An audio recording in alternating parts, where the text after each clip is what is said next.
Hello everyone.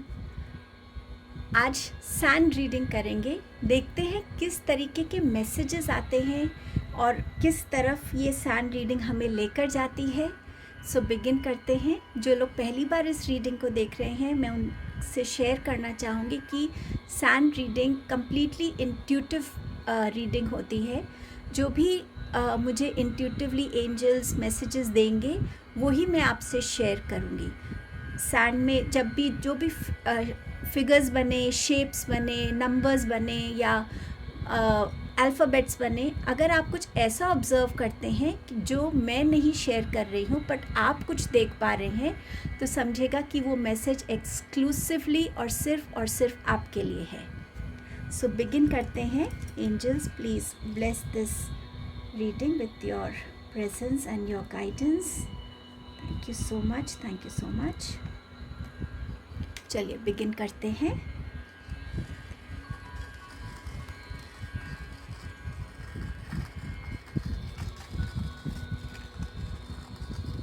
Okay, soul messages आ रहे हैं। आपकी सोल के लिए क्या मैसेजेस हैं, उस तरफ ये रीडिंग मुझे इंडिकेट कर रही है, गाइड कर रही है। आपकी सोल बहुत सारे जन्म लेकर आई है, तो आप में से यहाँ बहुत लोग ओल्ड सोल्स हो सकते हैं जिनके पास बहुत सारी विजडम है। आपने अपने हर एक जन्म में बहुत सारे उतार चढ़ाव देखे हैं जिससे आपकी लर्निंग्स बहुत हुई हैं, लेकिन कुछ ऐसे पैटर्न्स आपने इकट्ठे किए हैं जिनको आप इस लाइफ टाइम में भी देख रहे हैं। एंजल्स, वो किस तरीके के लाइफ पैटर्न्स हैं?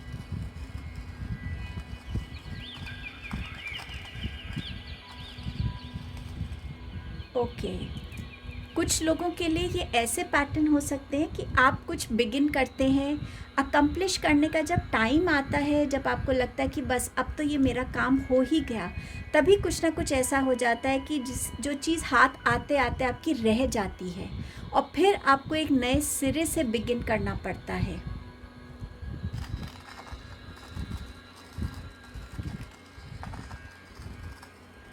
कुछ लोग अपने ही थॉट्स में और इतने कन्फ्यूजन को क्रिएट कर लेते हैं कि वो बिगिन तो एक रास्ते पे करते हैं कि ठीक है, ये मेरा एक्शन रहेगा, ये मेरे प्लान्स हैं, और आप बिगिन तो उस एक्शन के साथ करते हैं, लेकिन चलते चलते आप अपने थॉट्स को इतना कंफ्यूज कर लेते हैं कि आपको खुद ही समझ में नहीं आता कि आप किस डायरेक्शन में जा रहे हैं, और जो आपने सोचा होता है उससे बिल्कुल अलग ही आपको रिज़ल्ट मिलता है।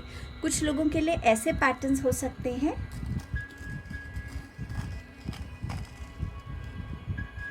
ओके, कुछ लोगों के लिए ये पैटर्न है कि आप जहाँ से शुरुआत करते हैं वापस आप वहीं पहुँच जाते हैं। मतलब ना तो आपकी ग्रोथ होती है और ना ही आप जिस भी लेवल पे होते हैं उससे नीचे होते हैं, जिसे कहते हैं ना बैक टू स्क्वायर वन। हमने शुरुआत की, हम चले, हमने बहुत मेहनत करी, हमने सब किया, लेकिन हमें मिला कुछ नहीं। कुछ ऐसे पैटर्न्स हैं आपके सोल्स के जो आपको रिकग्नाइज़ करने की ज़रूरत है और उन पैटर्न्स को ब्रेक करने की ज़रूरत है। अगर इनमें से कोई पैटर्न आपकी लाइफ का नहीं भी है, तो भी द वर्ड पैटर्न जो है वो आपको आइडेंटिफाई करने की ज़रूरत है, ताकि आप उस पैटर्न को रिकग्नाइज़ करके उसको ब्रेक कर सकें। एंजल्स, और क्या मैसेज है आपकी तरफ से?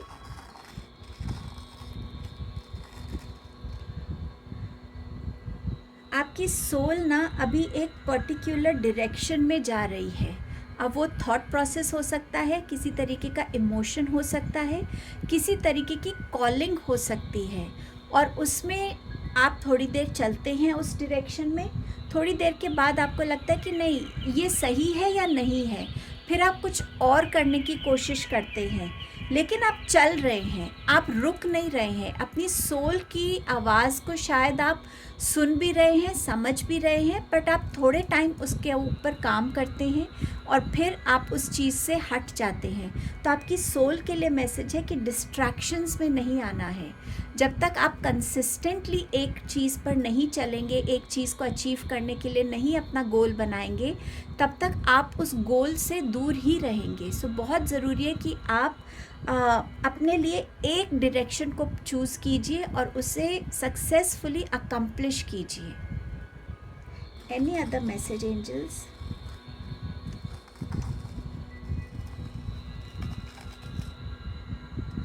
अब मुझे यहाँ पर 3 लेटर्स दिख रहे हैं, V, W and M।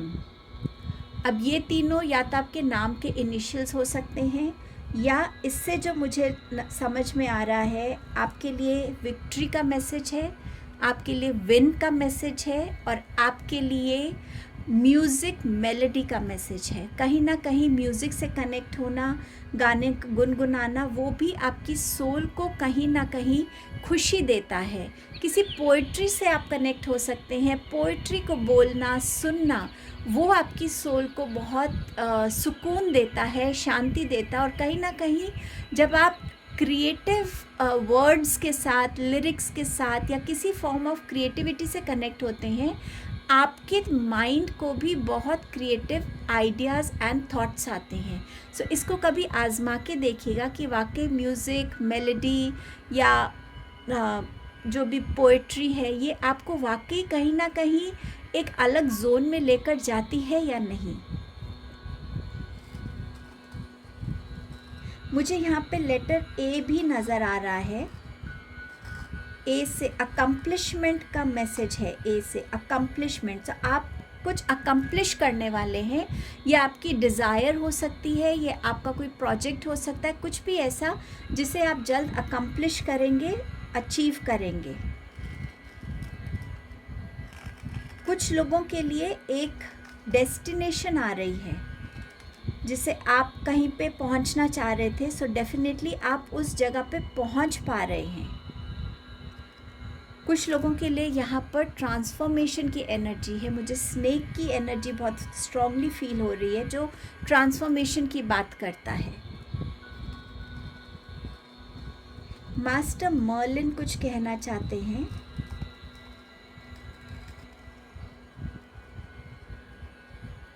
Master Merlin यहाँ कह रहे हैं you are on the right path. So जिन लोगों को डाउट है कि वो जिस रास्ते पे चल रहे हैं, जो वो सोच रहे हैं, जो वो कर रहे हैं, वो सही है या नहीं, तो ये आपके लिए कॉन्फर्मेशन हो सकता है that you are on the right path. Master Merlin का मैसेज है ये आपके लिए। Connect with the wisdom of your soul, ये मैसेज आ रहा है। सो आपकी जो सोल है, जिसने इतने जन्म लिए हैं, इतना कुछ सीखा है, उसके पास जो विजडम है, उससे आपको कनेक्ट होने की ज़रूरत है। कभी कभी आप कुछ ऐसी बातें बोल देते होंगे, कर देते होंगे, और फिर सोचते होंगे कि ये मैंने कहाँ सीखा। वो आपकी सोल की विजडम होती है जो आप अपने इस लाइफ टाइम में यूटिलाइज कर रहे हैं। सो कहीं ना कहीं जितना आप अपनी सोल से कनेक्टेड रहेंगे, अपने अंतर्मन से कनेक्टेड रहेंगे, इस विजडम को भी आप आराम से एक्सेस कर पाएंगे, उसको यूटिलाइज कर पाएंगे अपनी लाइफ में, अपनी सिचुएशंस में।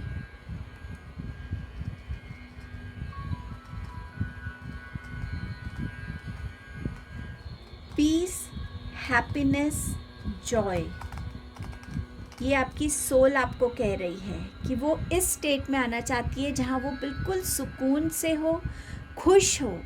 और जॉय एक ऐसी स्टेट होती है जो हमें क्रिएट करनी पड़ती है। सो ऐसी स्टेट में आना जो आप अपने लिए हर रोज़ क्रिएट कर रहे हैं कि हाँ, मुझे किसी ओकेजन की ज़रूरत नहीं, मुझे किसी अप्रिसिएशन की ज़रूरत नहीं, किसी प्राइज़ की ज़रूरत नहीं है खुश होने के लिए, सेलिब्रेट करने के लिए लाइफ को। ये मेरी नीड है, ये मेरी सोल चाहती है कि मैं खुश रहूं। और जो भी सर्कमस्टांस है, आप उसमें खुश रहिए। और जितना आप खुश रहेंगे, उतना ही आप पीस में भी रहेंगे, उतना आप काम रहेंगे, आप कंपोज्ड एनर्जी में रहेंगे।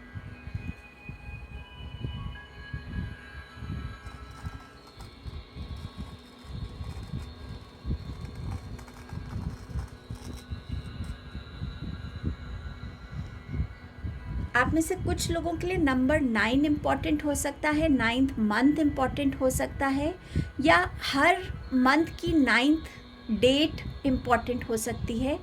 उस डेट में आपको अपने आप को कुछ ना कुछ पॉजिटिव बोलने की ज़रूरत है। मेरा मंथ बहुत अच्छा जाएगा, मैं बहुत सक्सेसफुल रहूँगा इस मंथ में, मैं हेल्दी रहूँगा, मैं खुश रहूँगा। कोई भी ऐसी एफर्मेशन जिससे आपका 9 नंबर से रिलेशन ज़्यादा स्ट्रॉन्ग हो सके। यू आर अनबीटेबल, ये मैसेज मुझे आ रहा है, you are unbeatable. So somewhere आपको कोई हरा नहीं सकता सिवाय आपके। जहाँ आप डाउट में आ जाएंगे, जहाँ आप एक पॉज सिचुएशन में आ जाएंगे, जहाँ आप गिव अप की एनर्जी में आएंगे, तभी आप हारेंगे। नहीं तो किसी के ओपिनियंस, किसी के जजमेंट्स आपको हरा नहीं सकते। आप में उतनी स्ट्रेंथ और काबिलियत है कि आप अपना हर एक सपना अपने बलबूते पे पूरा कर सकें।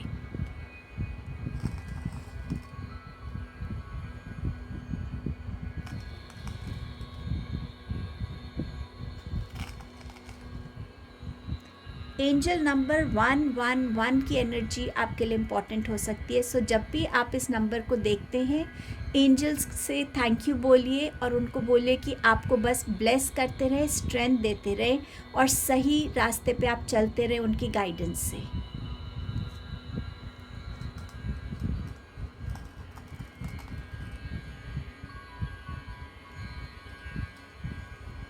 आप में से कुछ लोगों के लिए 2 रास्ते खुलेंगे जिनमें आपको चॉइस करना ज़रूरी होगा। और अगर ये बात आप अपनी सोल से पूछेंगे, इंट्यूशन से पूछेंगे कि मेरे लिए कौन सा रास्ता सही है, आपको सही जवाब भी मिलेगा। और जो आपका सही डिसीजन होगा, उस डिसीजन के साथ आपको विक्ट्री भी मिलती हुई मुझे यहाँ नज़र आ रही है। मुझे सडनली 6 ऑफ वॉन्ड्स का कार्ड नज़र आ रहा है जो विक्ट्री की बात करता है।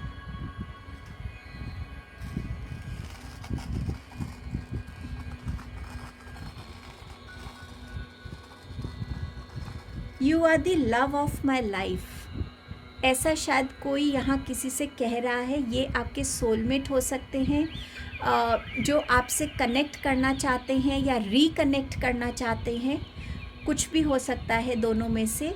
सो समवेयर किसी की तरफ एक लव प्रपोजल, एक मैसेज, एक कम्युनिकेशन आने वाली है। एनी अदर मैसेज एंजल्स आप देना चाहेंगे? एंजल्स कह रहे हैं स्टे ब्लेस्ड। तो ये उनका लास्ट मैसेज था हम सब के लिए आज की रीडिंग में, जो वो कह रहे हैं कि स्टे ब्लेस्ड। सो एंजल्स की इस ब्लेसिंग के साथ इस रीडिंग को यहाँ पे मैं एंड करती हूँ।